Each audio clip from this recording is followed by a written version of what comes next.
নমস্কার, আমি doctor major Narayan Bhattacharya. আসল হেলথে আপনাদের সকলকে স্বাগত। আজকে আমাদের অনেক সৌভাগ্য হয়েছে যে আমাদের মধ্যে আমার এই বন্ধু, আমরা একসাথে হায়ার সেকেন্ডারি পড়েছি, তো সেই বন্ধুকে আমি আমার কাছে পেয়েছি এবং আমার পরম সৌভাগ্য যে তার সাথে আমি আজকে কিছু শেয়ার করার সুযোগ পাবো। সে আমাকে ফলো করে, আমার যে আসল হেলথ আপনারা যে ভিডিও দেখছেন, তো সেটা অ্যাকচুয়ালি মলয়কে আমি সেই জন্য সে বলছি, আমার খুব ক্লোজ ফ্রেন্ড। তো সে ফলো করে কি রেজাল্ট পাচ্ছে এবং ও কিভাবে লাইফস্টাইল ফলো করছে, আপনারা অবাক হয়ে যাবেন যে আমি যা বলেছি আমার খুব ভালো লেগেছে যে মলয় ঠিক সেগুলোকেই ফলো করছে এবং সেটা করে ও কতটা লাইফে এফেক্ট পেয়েছে। আপনারা দেখুন যে প্রায় কোনো ওষুধই খায় না, তাতেই ও কত ভালো আছে। ওর খারাপের দিকে কিছু যাচ্ছিল, সেখান থেকে অনেক ভালোর দিকে চলে এসেছে জাস্ট লাইফস্টাইলটা, এবং কত সুন্দর লাইফস্টাইল আপনারা দেখুন। হ্যাঁ, আমি মলয়কে বলবো তোর লাইফস্টাইল বা যেগুলো ফলো করছিস সেটা সম্পর্কে। হ্যাঁ, নমস্কার। আমি মলয় কুমার কোলে। নারায়ণ ভট্টাচার্য আমার বাল্যবন্ধু। হ্যাঁ, আমরা একসাথেই পড়াশোনা করেছি, সেই সূত্রে নারায়ণের সাথে আমার অনেক কন্ট্যাক্ট আছে, মাঝে মাঝে কথাবার্তা হয়। এবং ও যে ডাক্তার হয়েছে এবং আর্মিতে ছিল সব কিছুই আমি জানি। তারপরে যখন আমি জানলাম যে ও হার্ট নিয়েও অনেক রিসার্চ করছে বা অনেক কিছু ট্রিটমেন্ট করছে, সেই সূত্রে আমি হার্টের ব্যাপারে নারায়ণের সাথে, যেহেতু আমার বন্ধু আমি নারায়ণই বলছি, ডক্টরবাবু বলতে পারছি না। একদম ঠিক। তো ওর আমি ওই আসলের ভিডিওগুলো দেখেছি, ও আমাকে বললো তোর কিছুর অসুবিধা নেই, তুই ওগুলো শুধু ফলো কর। তো আমি ভিডিওগুলো দেখার পরে এবং তার আগে থেকে আমি কিছুটা লাইফস্টাইল নিজের মতো ফলো করতাম। তো ওর কাছ থেকে ওগুলো জানার পরে আরও আমার সুবিধা হলো এবং আমি সেই নিজেকে আরও সাজিয়ে নিলাম আর কি লাইফস্টাইলটাকে। তো আমি এটা আপনাদের সাথে আমি একটু শেয়ার করতে চাই। দেখুন, আমি অ্যাকচুয়ালি প্রফেশনে আমি একজন হচ্ছে মেটালার্জিক্যাল ইঞ্জিনিয়ার এবং আমি বর্তমানে আমি এজিএম পোস্টে এক রেপুটেড কোম্পানিতে সার্ভিস করি। তো সেই হিসাবে আমাকে সকাল থেকেই আমার একটা ব্যস্ত শিডিউল শুরু হয়ে যায়। আমি সকাল 5:30 থেকে 6:45 মধ্যে উঠে আমি নিজেকে কিভাবে সারাদিনে একটা শিডিউল বানিয়ে নিই। সকালে উঠে আমি কিছু কিশমিশ এবং মেথি দানা এসব আমি ভিজিয়ে রাখি রাতের দিকে, সেটা উঠে আমি খাই। এবং তার আগে খালি পেটে কাঁচা রসুন 3-4 কোয়া আমি খাই এবং তার সাথে 1 গ্লাস গরম জল খেয়ে নিয়ে নিজে আমি ফ্রেশ হয়ে যাওয়ার পরে ব্রাশ টাশ করে আমি হাফ অ্যান আওয়ার আমার যোগা সেশন চলে, আমি এক্সারসাইজ করি। এবং এই যোগা সেশনটা আমি বিগত 27-28 বছর ধরে করে আসছি। হ্যাঁ, তো এটা করার ফলে আমার একটা শরীরের আমূল একটা পরিবর্তন। যেই দিন আমি যোগা না করি সেই দিন বরঞ্চ আমার শরীরটা খারাপ লাগে, যেদিন করি সেদিন আমি অত্যন্ত ফিট থাকি। তো যোগা করার পরে তারপরে আমি বাথরুমে গিয়ে স্নান করে আমি সকালের ব্রেকফাস্টের দিকে যাই। সকালের ব্রেকফাস্ট আমি অয়েলি চিজ খাই না। অয়েলি চিজ ছোলা বাটুরে, এই যে ময়দার লুচি, এইসব আমি যেহেতু বাঙালি আমি লুচি বলছি, নাহলে পুরি বা এসব জাতীয় খাবার আমি খাই না। আমি সাউথ ইন্ডিয়ান ডিশগুলো হলে আমি খাই, ইডলি, ধোসা, চিলা টাইপের একটা ব্রেকফাস্ট হয়, সেগুলো খাই। আর যদি ওই সব না পাই, আমি কি করি, কাঁচা চিঁড়া ভিজিয়ে সামান্য একটু গুড়, কাঁচা ছোলা মুগ ভিজিয়ে রাখি, সেটা মিশিয়ে নিই। এবং 2টো কলাকে আমি মিশিয়ে একটু ছোলার ছাতু বানিয়ে রাখি, সেটাও মিশিয়ে নিয়ে আমি ব্রেকফাস্ট করি। ব্রেকফাস্ট করার পরে আমি আমার নিজের কাজের ক্ষেত্রে বেরিয়ে যাই, আমার গাড়ি এসে যায়, আমি কাজে চলে যাই। কাজের ওখানে আমি 1টার সময় আমার লাঞ্চের টাইম, লাঞ্চে আমি সিম্পল ভাত, ডাল, সবজি যেমন সবজি আমি পাই, অ্যাভেলেবেল হয়।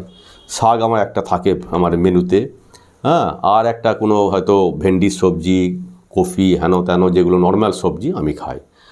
আর মাছ আমি খাই, আমি মাংসটাকে অ্যাভয়েড করি। যদি কোনো দিন মাটন থাকে, আমি মাটন খাই না, আমি সবজিটাকেই খাই। চিকেন মাসে 1 থেকে 2 বার, তাও হল চিকেনের পিস, ঝোল খাই না, অয়েলি চিজটা আমি খাই না। মাছ থাকে, মাছের আমি যেটা স্কিন আর কি, মাছের চামড়াটাকে আমি বাদ দিয়ে খাই। এগ বহুতই মিনিমাম সপ্তাহে 1 দিন কিংবা 2 দিন আমি এগ খাই। তো এই আমার দুপুরের লাঞ্চ। এবং তারপরে বিকেলে একটা হালকা ব্রেকফাস্ট থাকে, ব্রেকফাস্টেও আমি অয়েলি চিজ অ্যাভয়েড করি। ব্রেকফাস্টে আমি হয়তো খাই শুকনো ছোলা ভাজা কিংবা কাঁচা ছোলা মুগ ভিজিয়ে, আমি এইগুলোকে আমি বিকালের দিকে খাই। এবং ইন দ্য মিন টাইম শসা টসা খাস বলি। শসা আমি একটু খাই, ফল খাস বলি। ফলও খাস। ফলটা আমি খাই না, ফলটা আমি খাই ওই 10টা-11টার সময় আমি আপেল, অরেঞ্জ, শসা, গাজর এই জাতীয় কিছু আমি খাবার আমি 10টা থেকে 10:30টার মধ্যে আমি খাই। আচ্ছা, তারপরে লাঞ্চে আমি 1টার সময় যাই এবং বিকালের দিকে হালকা একটু ওই ছোলা ভাজা বা কাঁচা ছোলা এই জাতীয় আমি একটা বিকালের দিকে হালকা খাই। আমি বিকালের দিকে আমার অফিসে চিনিযুক্ত দুধের চা আসে, আমি না খাই না। আমার জন্য আলাদা করে গ্রিন টি কিংবা লেমন টি আসে, একবারে উইদাউট সুগার অথবা হালকা সুগার। বিকেলবেলায় হাঁটি? বিকেলবেলা হাঁটিস না, বিকালে আমার প্ল্যান্টে তো আমার হাঁটা যথারীতি চলতেই থাকে। হ্যাঁ, কেন প্ল্যান্টে আমার হাঁটতে হয়, হাইটে উঠতে হয়। মানে আমার যে হাইটে আমি মাঝে মাঝে উঠতে হয় 80 মিটার উপর পর্যন্ত আমাকে উঠতে হয়, এবং এই 80 মিটার উপরে আমি আরামসে উঠে যাই। অ্যাট প্রেজেন্ট নারায়ণ আমার এজ সমানে আছে 56+। এই এজেতে আমি 80 মিটার উপরে সিঁড়িতে উঠে যাই আমি, এবং তারপরে অফিস থেকে আমার ফিরতে 7টা 7:30 বেজে যায়। তারপর ওখান এসে আমি নিজে আবার ফ্রেশ হয়ে নিই। হ্যাঁ, এবং আমি নিজের হাতে নিজের সব কাজ করি। আমি কাপড় ধোয়ার থেকে শুরু করে রুম মোছার থেকে শুরু করে আমি সব নিজের হাতে করি। আমার অফিসের থেকে সুইপার আছে, সবই আছে, কিন্তু আমি নিজের হাতে করি। এবং রাতের দিকে আমি স্নান টান করে ফ্রেশ হয়ে আমি একটু ধ্যান বা একটু পূজা পাঠে করি।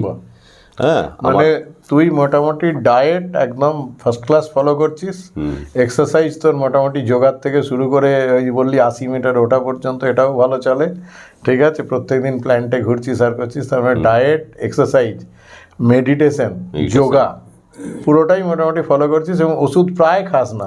অ্যাট্রোভাস্টাটিন 10 মিলিগ্রাম বলছিস খাস, তাছাড়া আর কিচ্ছু খেতে হয় না। থাইরয়েড ওই থাইরয়েডের একটু 25 মাইক্রোগ্রাম এটা আছে, আদারওয়াইজ তো তার মানে কিছুই এগুলো লাগে না, কিছুই লাগে না। একবার ফার্স্ট ক্লাস আছিস, ফার্স্ট ক্লাস। এবং আমার সুগার লেভেল আমার বন্ধু চেক করেছে, আমার সুগার ফাস্টিংয়ে আমার 100 থেকে 105-10-এর মধ্যে আছে। একদম একদম। এবং রাতের দিকে খাবারটা আমি আপনাদের সাথে শেয়ার করতে চাই। রাতে আমি হলে মিলেটসের রুটি, মিলেটস বললে যেটা জোয়ার, বাজরা, রাগি, এই মানে যেটা পাউডার থেকে রুটি হয় সেটা খাই। যদি আমি না পাই মিক্সড গ্রেন যেটা, যদি বাই চান্স না পাই তখন আমি হালকা মুড়ি, তার সঙ্গে শসা আর ভিজানো থাকে ছোলা মুগ, হ্যাঁ, পেঁয়াজ একটু, খুব সুন্দর। হ্যাঁ, এই দিয়ে আমি রাতের ডিনারটা করি। রাতের ডিনারে আমি কোনো ননভেজ বা অয়েলি চিজ আমি খাই না। এবং আমার এখন সুগার লেভেল আপনাদের সঙ্গে শেয়ার করলাম, এবং কোলেস্টেরল এবং ওসব আমার বন্ধু দেখলে বললো খুব ভালো আছে। এবং আমার বিপি আমার 130 থেকে 35 বাই 180 থেকে 85 আছে। এবং আমরা অ্যাকচুয়ালি যেটা আমি সাজেস্ট করি পেশেন্টদেরকে, তুই একদম ফলো করছিস, আমি বলি low fat high fibre vegetarian. Exactly. তোর লো ফ্যাট তেল ঘিগুলো তুই প্রায় খাস না, হাই ফাইবার যেগুলো খাচ্ছিস যাতে ফাইবার প্রচুর ভালো আছে, হাই ফাইবার, আর পুরো ভেজিটেরিয়ান, তোর অধিকাংশটা প্রায় ভেজিটেরিয়ান ডায়েট। হ্যাঁ, বাঙালি বলে একটু মাছ খাস আর কিছু খাস না, সুতরাং একদম মানে আইডিয়াল। ওই জন্য আমি চাইছি যে তোর এই যে স্টাইলটা, এই যে লাইফস্টাইল, আমাদের মেন প্রবলেম হচ্ছে আমাদের লাইফস্টাইলটা ঠিক থাকে না বলেই কিন্তু আমাদের এই যে কার্ডিও ডায়াবেটিক যে প্রবলেমটা, এটা লাইফস্টাইলের জন্য হয়।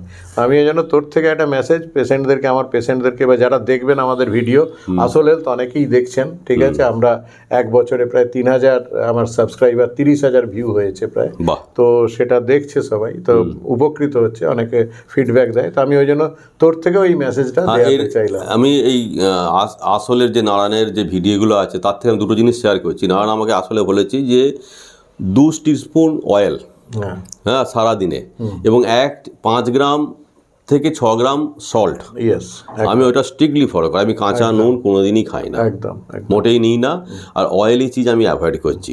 যতটুকু রান্নার মধ্যে যতটুকু অয়েল যায় সেই অয়েলটুকুই আমি খাই, তাও সকালে, রাতে নয়, দুপুরের খাবারে থাকে আমার ওইটা। সুতরাং দেখ, আজকের দিনে 30-40 বছরের ছেলেরা তাদের হার্ট অ্যাটাক হয়ে যাচ্ছে, আর হচ্ছে তোর আমার 56 হয়ে গেল, কিন্তু দেখ আমি তো কিছুই করি না, তো আমি ভালো আছি, আমি যতটা সম্ভব ফলো করি লোকেদেরকে যেটা বলি। আর তুইও দেখ ফলো করে কতটা ভালো, কতটা উপকার পাচ্ছি। সেই জন্য সকলকে রিকোয়েস্ট করব, আপনারা সকলেই মলয় আমার বন্ধু যেভাবে ফলো করছে, দেখুন ওর লাইফে, অনেকে বলে আমার লাইফে স্ট্রেস ডাক্তার অনেক বেশি, ও একটা কোম্পানির এজিএম, সুতরাং ওর স্ট্রেস বুঝতেই পাচ্ছেন, এবং ওর ওয়াইফ দূরে থাকে, বাচ্চারা দূরে আছে, সুতরাং সবটা নিয়েই কিন্তু একটা স্ট্রেসফুল সিচুয়েশনের মধ্যে দিয়ে অলোক পেরোচ্ছে। এরকম নয় যে ওর কোনো স্ট্রেস নেই, কিন্তু এই স্ট্রেসের মধ্যে ও কীভাবে সুন্দর ম্যানেজ করে, ও খাওয়া মানে ডায়েট, এক্সারসাইজ, মেডিটেশন, যোগা সব কিছু আপনাদেরকে বললো, এবং কোনো ওষুধ ওর এখনও লাগে না, 56 বছর বয়স, এবং আমি আশা করব ভবিষ্যতেও ওর কোনো ওষুধ টষুধ লাগবে না। এবং এটাই আমার অ্যাডভাইস আপনাদের কাছে, যে ওষুধের ওপর না, নিজের ওপর ডিপেন্ড করুন, নিজের লাইফটাকে ঠিক করুন, নিজের লাইফস্টাইলটাকে ঠিক করুন, স্ট্রেস অটোমেটিক কমে যাবে। আমার স্ট্রেস ম্যানেজমেন্টের ভিডিও আসতে শুরু করছে, আপনারা অনেকে দেখুন, হয়তো এই ভিডিও পরেও আসতে পারে, কিন্তু আপনারা ফলো করতে থাকুন আমাদেরকে, এবং আপনারা সুস্থ থাকুন, ভালো থাকুন। হ্যাঁ, সকলকে নমস্কার জানাচ্ছি। নমস্তে।